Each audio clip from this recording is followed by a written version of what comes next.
আপনারা জানেন গতকাল আমি প্রধান উপদেষ্টার বরাবর একটি লিগ্যাল নোটিশ দিয়েছি 3 দিনের মধ্যে বিতর্কিত 2 জন উপদেষ্টাকে পদত্যাগ করার জন্য। আপনারা জানেন যে মোস্তফা সরোয়ার ফারুকী, শেখ বশিরউদ্দিন তাদের পদত্যাগের জন্য আমি প্রধান উপদেষ্টার বরাবরে লিগ্যাল নোটিশ দিয়েছি আজকে 2 দিন, এবং এটি টপ অফ দ্য কান্ট্রি সব চ্যানেলে, ইলেকট্রিক প্রিন্ট মিডিয়া এটি ছড়িয়ে যাওয়ার। সাংবাদিকরা আমাকে প্রশ্ন করছে যে আপনি লিগ্যাল নোটিশটা দিলেন কেন, আরও তো অনেক আইনজীবী আছে। আমি বললাম যে গত 17 বছর ধরে আমরা এই ফ্যাসিস্ট সরকারের অনেক জুলুম নির্যাতন সহ্য করেছি। বিশেষ করে জুলাইয়ের আন্দোলনে আমরা 10ই জুলাই ছাত্রলীগকে বয়কট করে শেখ হাসিনার পদত্যাগ চেয়ে রাজপথে দুর্বার আন্দোলন গড়ে তুলেছিলাম। সেখানে হাজার হাজার আমার ভাইয়েরা শহীদ হয়েছে, হাজার হাজার আহত হয়েছে, কিন্তু সৌভাগ্যক্রমে আল্লাহ আমাদেরকে হয়তো বাঁচিয়ে রেখেছে। তো এই রক্তস্রোত ত্যাগের বিনিময়ে গণ অভ্যুত্থানের মধ্য দিয়ে পরবর্তী যে সরকার, যে অন্তর্বর্তীকালীন সরকার, এই সরকারটি শহীদের রক্তের উপর দাঁড়িয়েছে।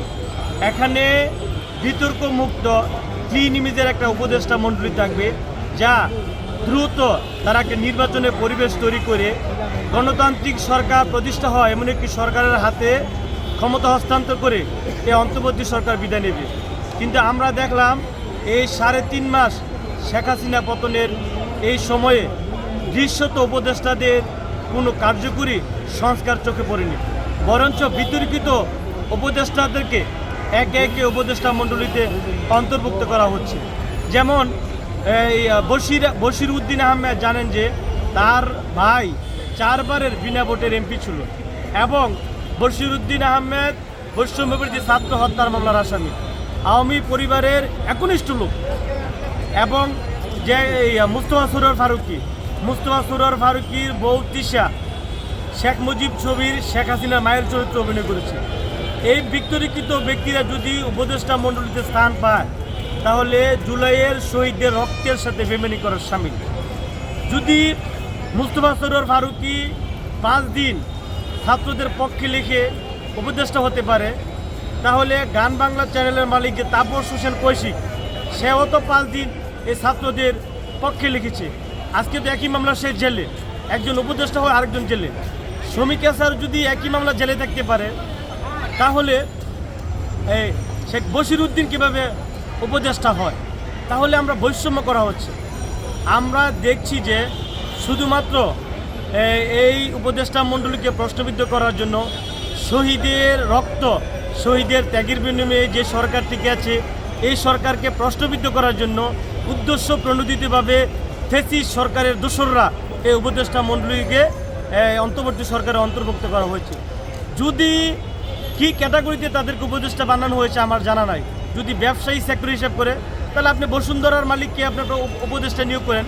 বসুন্ধরার অপরাধ, বসুন্ধরা শেখ হাসিনার সামনে শেখ হাসিনার প্রশংসা করেছে, কিন্তু সেই হামিম গ্রুপের মালিক তো আওয়ামী লীগের থেকে এমপি নির্বাচন করে তার সুবিধা দিয়ে সে তখন ভালো অবস্থানে আছে। তো এই ডিবি হারনের সাথে যারা ডিবি হারনের সহচর ছিল, বিভিন্ন পুলিশের উচ্চ পর্যায়ের লোকজন, তারা তো শুধু দপ্তর বন্টন হয়েছে, তাদের তো তেমন কোনো ক্ষতি হয়নি। আর আপনি বাংলাদেশে এখনও যদি এমন বৈষম্য হয়, তাহলে শহীদ ছাত্ররা যে রক্ত দিয়েছে, এটিকে আপনারা শুধুমাত্র প্রশ্নবিদ্ধ করার জন্য এই বিতর্কিত উপদেষ্টাদেরকে নিয়োগ দেওয়া হয়েছে। আমি বলবো, এই বিতর্কিত উপদেষ্টাদের নিয়োগ দেওয়া হয়েছে, আপনারা আমাকে নিয়োগ দেন, আমাকে প্রয়োজন আইন উপদেষ্টা করা হোক।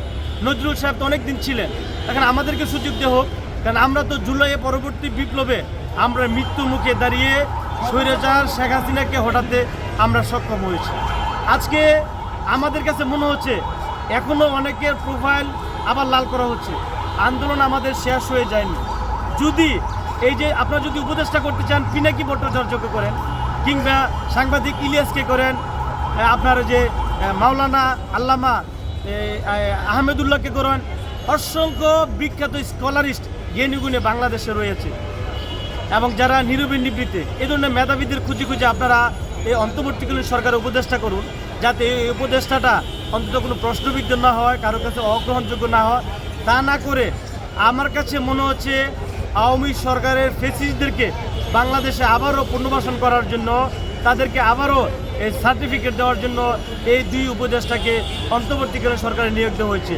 আমার কাছে এখনও মনে হচ্ছে আমাদের আন্দোলন শেষ হয়ে যায়নি। অনেক যোদ্ধাদেরকে দেখছি তাদের প্রোফাইল লাল করছে। আমাদেরকে কি আবারও কোনো আন্দোলন করতে হবে? আবারও হাজার হাজার ছাত্রদের মতো শহীদ হতে হবে? আবারও আহত হতে হবে? বাংলাদেশ কোন দিকে যাচ্ছে এই প্রশ্ন এখন সকলের মনে। আমরা বাংলাদেশের মানুষ, আমাদেরকে নিয়ে কেউই খেলবে, আমাদের জীবন নিয়ে কেউ খেলবে, এমনটা হতে দেওয়া যাবে না। আমরা চাই অনতি বিলম্বে সে বিতর্কিত এবং আওয়ামী ফ্যাসিস্টের উপাদান বিদ্যমান তাদেরকে ইতিমধ্যে উপদেষ্টা মণ্ডলী থেকে পদত্যাগ করানো হোক। 3 দিনের সময় দিয়েছে, আজকে 2 দিন।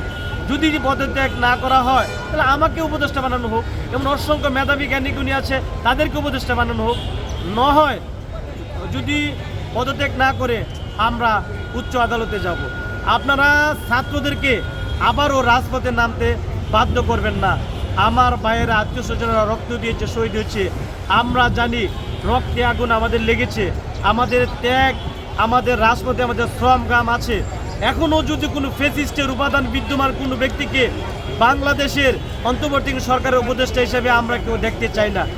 আর যদি জোর করে থাকার চেষ্টা করেন তাহলে কিভাবে ট্রেনে নামাতে হয় সেই ব্যবস্থাও ছাত্রদের মাঝে আছে, এবং আমরা নিশ্চয়ই এর বিরুদ্ধে বিরোধ করব। কারণ এই দেশে হয় স্বৈরাচার থাকবে না গণতন্ত্রকামী মানুষ থাকবে। স্বৈরাচারকে বাংলাদেশে আর কোনো স্থান দেওয়া যায় না। স্বৈরাচারের দূষররা ডালপালা মেলে এখনও বাংলাদেশের বিভিন্ন দপ্তরে আছে। তারা নীল নকশা করছে কিভাবে আওয়ামী সরকারকে আবার পুনর্বাসন করা যায়। আমরা এর তীব্র নিন্দা এবং বিরোধিতা করছি। অবিলম্বে হুঁশিয়ারি করে দিতে চাই, যারা এই ধরনের দুর্বিষহ চিন্তা করছেন আমরা তাদেরকে চিহ্নিত করে বিচারের আওতায় নিয়ে আসবো। ইনশাল্লাহ কোনো ফেসিবাদকে বাংলাদেশের মাটিতে ঠাঁই দিব না, এবং তাদের বিরুদ্ধে আমাদের যুদ্ধ চলছে, আমাদের যুদ্ধ চলবে। ইনশাল্লাহ দেখা হবে রাজপথে, কথা হবে স্লোগানে। আসসালামু আলাইকুম ওয়া রাহমাতুল্লাহি ওয়া বারাকাতুহু।